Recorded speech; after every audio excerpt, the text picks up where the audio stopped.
I never thought I'd say this, but there's something worse than being cheated on. It's knowing you're being cheated on and not having the proof to rip the lie apart. It's the feeling that you're losing your grip on reality because every instinct in your body is screaming at you, telling you that something is wrong, but every time you ask, every time you push for answers, you're met with lies so smooth, so well rehearsed that you almost believe them. Almost. It started unraveling the night of Mark's birthday party. Mark is my best friend, the guy who has had my back since college. He's the one who was there when I met Jessica, the one who gave me a knowing nod when I first told him I was going to marry her. His wife, Rachel, is practically family to us. This was not just some party. It was one of those nights where you're supposed to be surrounded by people who matter, celebrating life, love, friendship. Jessica said she could not come, work emergency, a client deadline she could not ignore. I did not buy it. Something about the way she told me, the way she avoided my eyes, the way she grabbed her phone right after and turned slightly away as she typed. It set my teeth on edge, but I played along. I told her it was fine that I'd see her at home.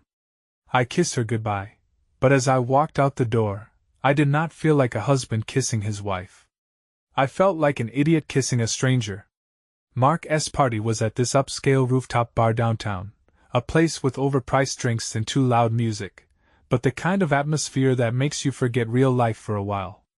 I was supposed to be having fun catching up with old friends, celebrating, but my mind was somewhere else on Jessica, on the way her fingers hovered over her phone like she was waiting for a message, on the way she did not even try to pretend she was upset about missing the party. Rachel noticed she always does you good? She asked, leaning against the bar beside me, her voice low enough that Mark would not hear. I forced a smile. Yeah, just tired. Rachel did not buy it. She took a sip of her drink. I scanning my face like she was reading the thoughts I was not saying. And then she said something that made my stomach turn inside out. You know, I saw Jessica last week at that new wine bar on 5th. She was with a guy. A beat of silence.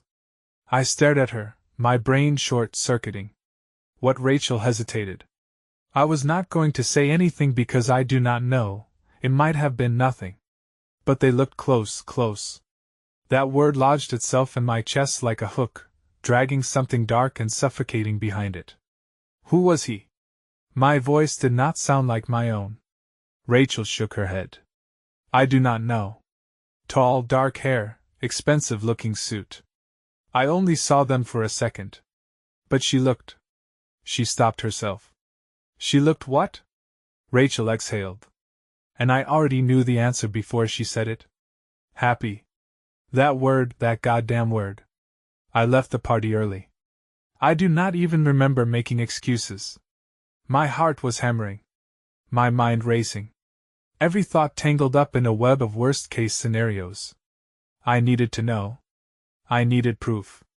I drove home. But I did not go inside. Instead, I parked down the street and waited an hour past, then another. And then I saw her. Jessica's car pulled up. And she stepped out, looking effortlessly put together in a dress I had not seen before. A dress she did not wear for me. She was not alone. He was with her. Dark hair, expensive suit. The description matched perfectly. They stood outside for a second. Close enough that their bodies almost touched. She was smiling up at him. That same easy, unguarded smile she used to give me. And then her hand on his chest. A lingering touch. A hesitation that felt too intimate for strangers. Too familiar for colleagues. I did not see a kiss. But I did not need to. Something inside me cracked wide open that I do not remember getting out of the car. 1 second. I was gripping the steering wheel so hard my knuckles ached. And the next, I was standing on the sidewalk, watching them like I was outside my own life. Like this was not really happening to me.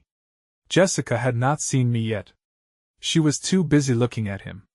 And he, this well-dressed, perfectly put-together son of a bitch, was looking at her the way I used to. Like she was the center of his world. Like nothing else mattered. I took a step forward. Then another. Jess, her head snapped up so fast you'd think I'd fired a gun. The smile vanished. The warmth in her eyes. Gone. Just like that. What replaced it was something cold, something calculating. A flicker of panic. So fast I almost missed it. Then she smiled. All fake sweetness, and said, "Oh my God, baby, what are you doing here? What am I doing here?" I felt my pulse hammering in my skull. My whole body was tight. Every muscle wound like a spring ready to snap. "I should be asking you that." My voice came out sharp, edged with something ugly. She laughed like this was some kind of misunderstanding. Like I had not just caught her outside our home with another man. She reached for my arm, but I stepped back. And for the first time in my life, I saw it. The tiniest flash of irritation in her eyes, gone before she could cover it up. "You reacting weird," she said, forcing a little chuckle. "This is Nathan. He's a client." Nathan, right? Because that made perfect sense. Clients always ended their meetings outside a married woman's house, standing way too close with her hand on their chest. I turned to him. "Nathan, huh?" The guy had the nerve to hold out his hand. Like we were two businessmen meeting at a conference instead of this. I did not take it. Nathan, to his credit, looked uncomfortable. He cleared his throat. "I should get going. Jess, I'll see you Monday."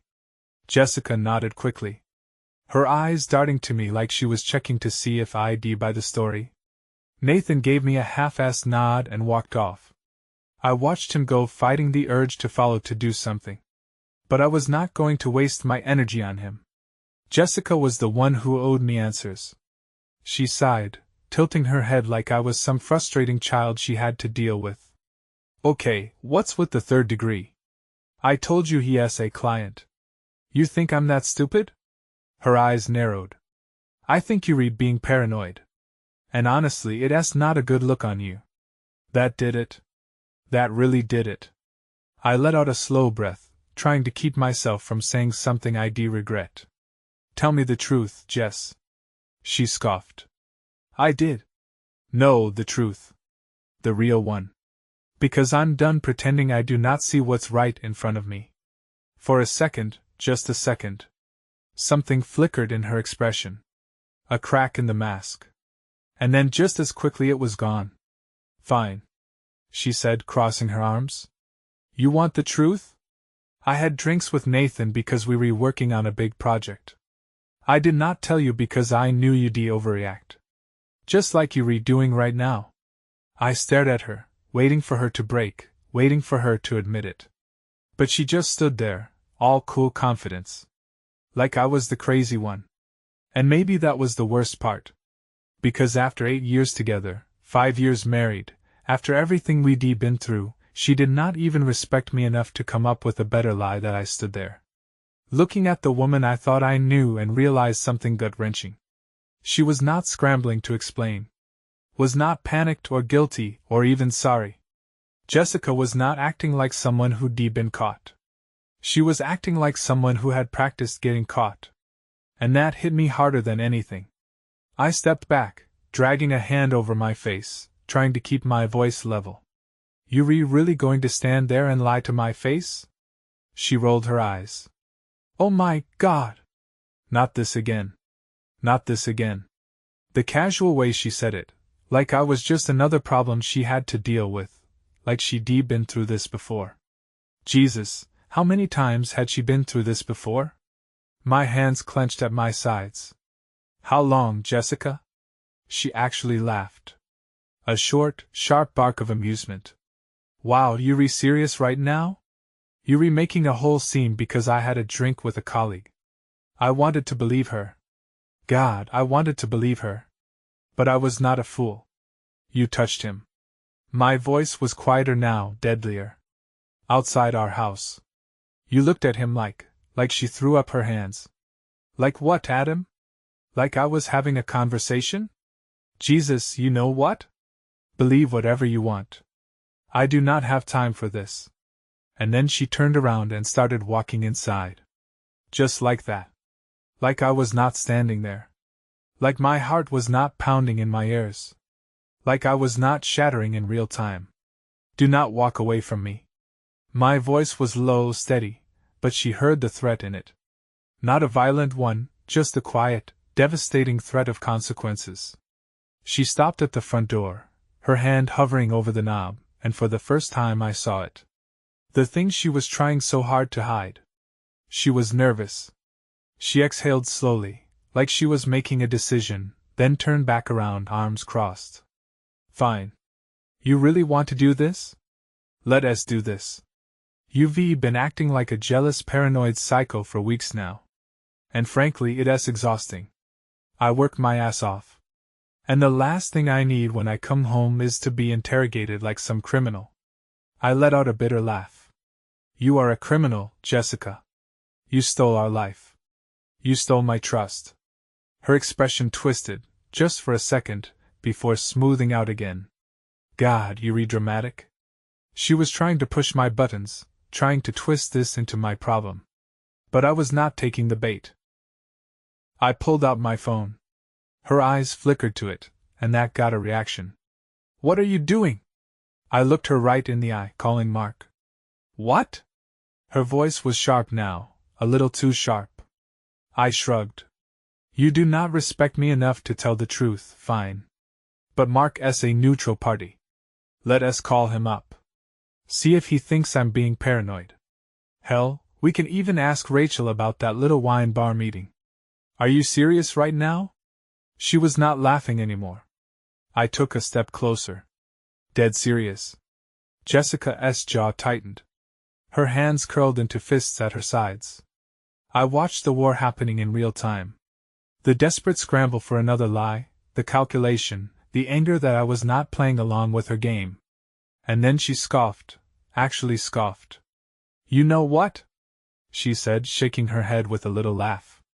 Fine. You want the truth. I did not breathe.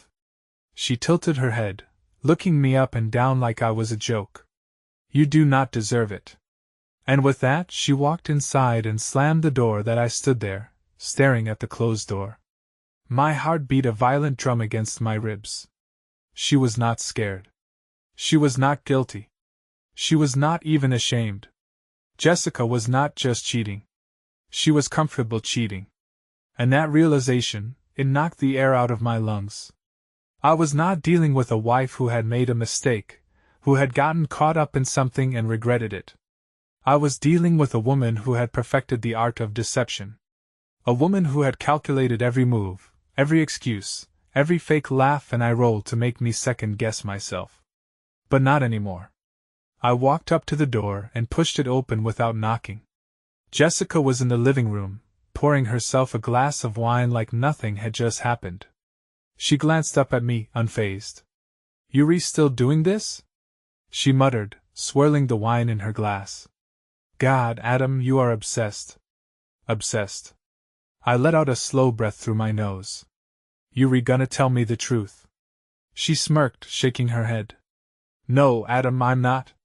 Because the truth does not matter. You've already made up your mind, right? No matter what I say, you're gonna twist it into some big conspiracy. So what's the point? The sheer audacity of this woman. I felt my pulse hammering in my throat. But I did not let it show. If there was one thing I was finally learning, it was that Jessica fed off control. She thrived on turning things around, making me feel irrational. If I let my emotions take over, she'd win.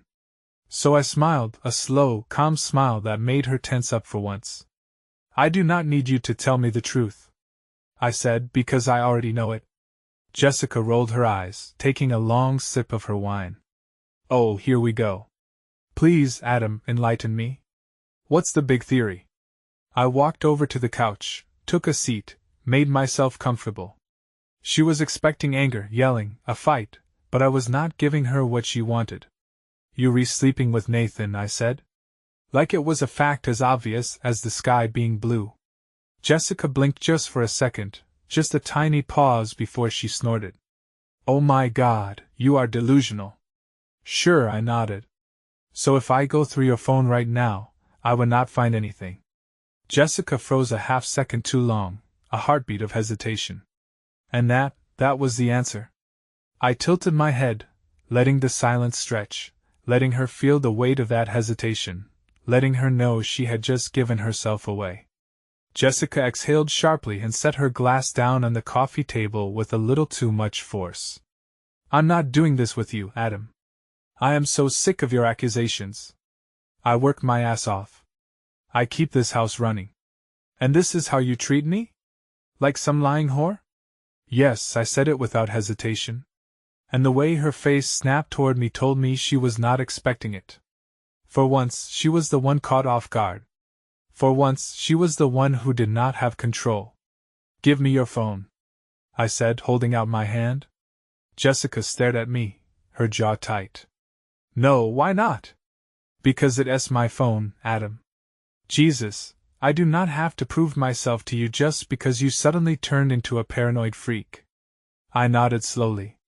Got it. Then I stood up, pulled my own phone out, and started dialing. Jessica's eyes widened. Who are you calling? Nathan, I said simply. Panic, real panic flashed across her face. She lunged forward and ripped the phone out of my hand. Are you insane?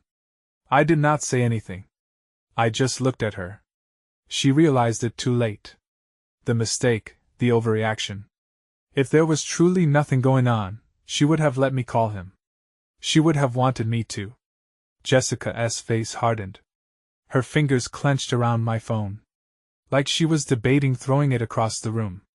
Then, slowly, she placed it on the table and crossed her arms. You're pathetic, she muttered. I leaned in. My voice so quiet, it made her step back. And you caught. For the first time since this started, Jessica had nothing to say. Jessica stood there, arms crossed so tightly, I thought she might snap in half.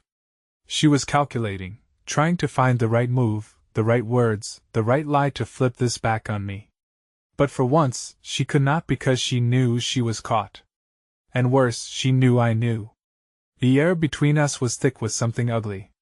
The unraveling of years of trust, of love, of everything I thought we were. I waited, watching her, giving her a chance. One last chance to do the right thing. She did not take it.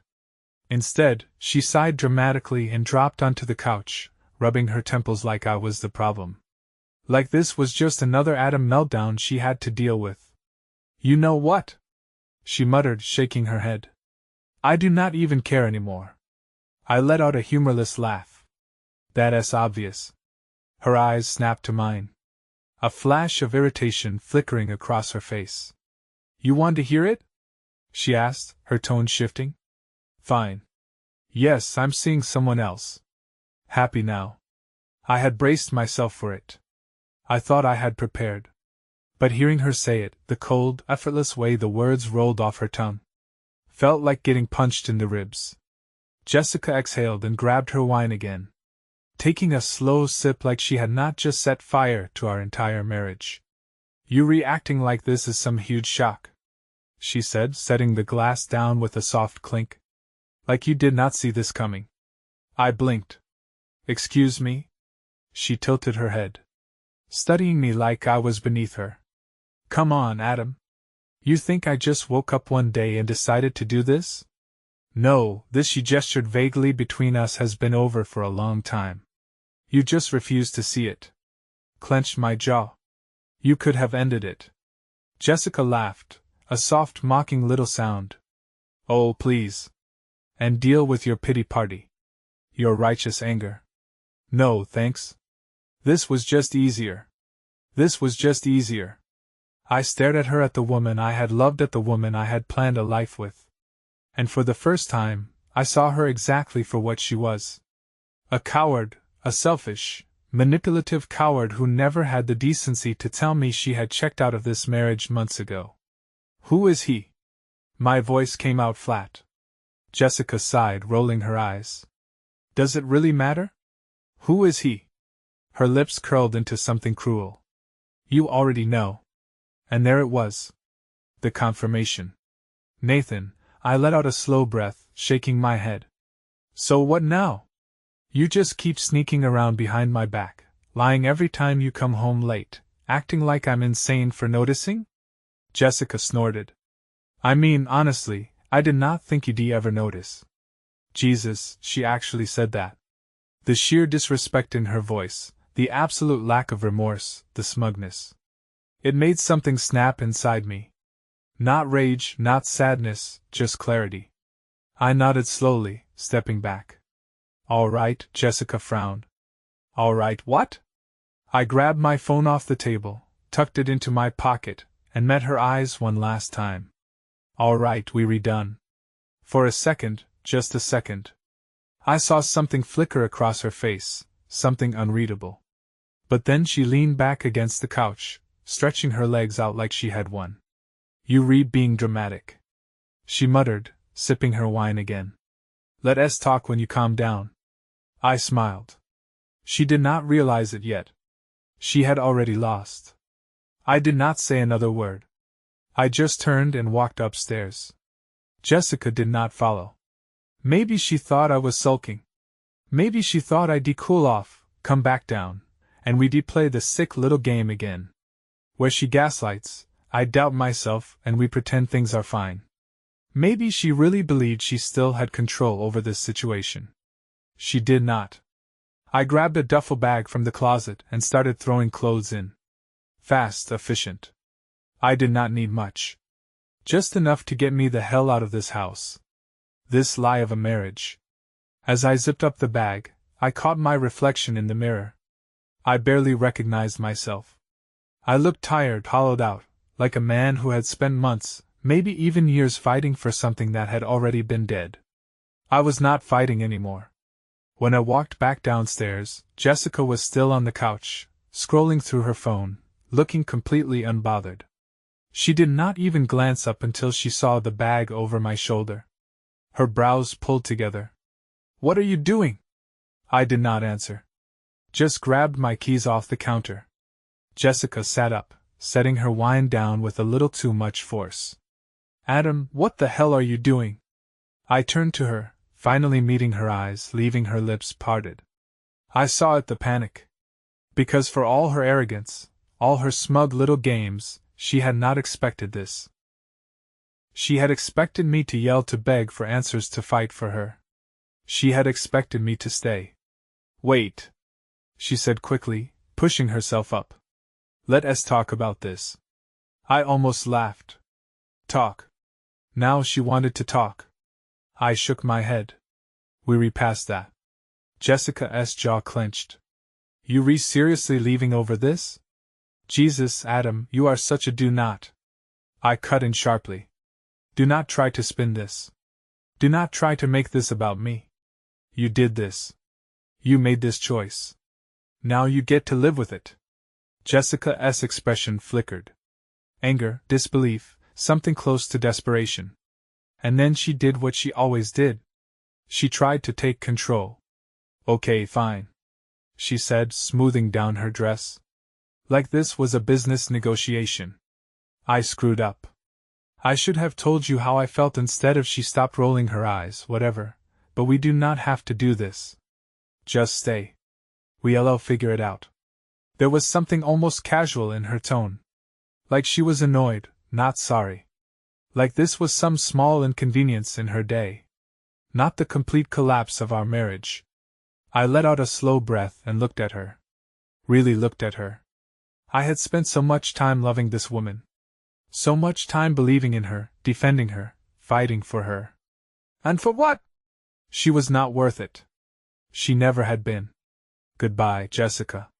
I turned toward the door. Adam, stop. She moved fast, stepping in front of me. Her hands grabbing my wrist. You seriously leaving me over one mistake? I stared at her. One. I said quietly, Jessica, this was not a mistake. It was a choice. You lied to me. You laughed at me. You enjoyed making me doubt myself. Her fingers tightened around my wrist. Adam pulled away. Let go. She did not because she wanted to, because she knew I walked out the door. She did not follow that. I did not look back. Not when I stepped off the porch, not when I got in my car, not when I pulled away from the house that used to feel like home, but now felt like a crime scene. I kept driving. I did not know where I was going. But I knew where I was not going back to Jessica. The weight in my chest was suffocating. I gripped the wheel tighter, forcing myself to focus on the road on anything other than the fact that my entire life had just collapsed in the span of a single conversation. A red light, a breath, my phone buzzed on the passenger seat. Jessica, I let it ring. Then another buzz, this time a text. Jessica, Adam, come back. Let us be adults about this. I let out a short, humorless laugh. Adults, because cheating, lying, and gaslighting your husband until he questions his own sanity was such an adult thing to do. The light turned green. I pressed down on the gas, leaving the message unread. But then another buzz, Jessica, if you walk away from this, you're going to regret it. I should have ignored it. I should have turned my phone off, thrown it in the back seat, kept driving. But that message, it was not a plea. It was not even an apology.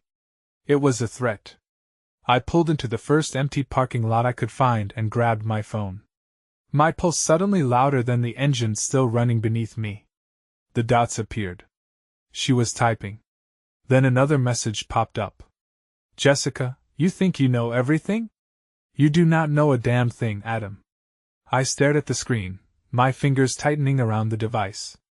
And then, Jessica, I hope you're ready for what happens next. The air in the car felt thick. Wrong. This was not just her being angry. This was not just her trying to manipulate me. She was planning something. I should have been furious. I should have been raging.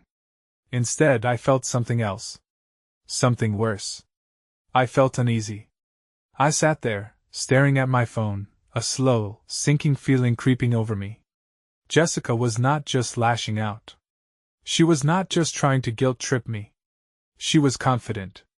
That text, I hope you're ready for what happens next, was not an empty threat. It was not impulsive.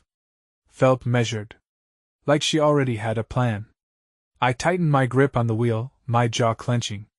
I knew what she was doing. She was trying to scare me into coming back. And the worst part, it was working. Not because I wanted to be with her. Not because I believed for a second that our marriage was worth saving. But because I knew Jessica, I knew what she was capable of. I took a slow breath, running through my options. I could ignore her, block her number, disappear for the night.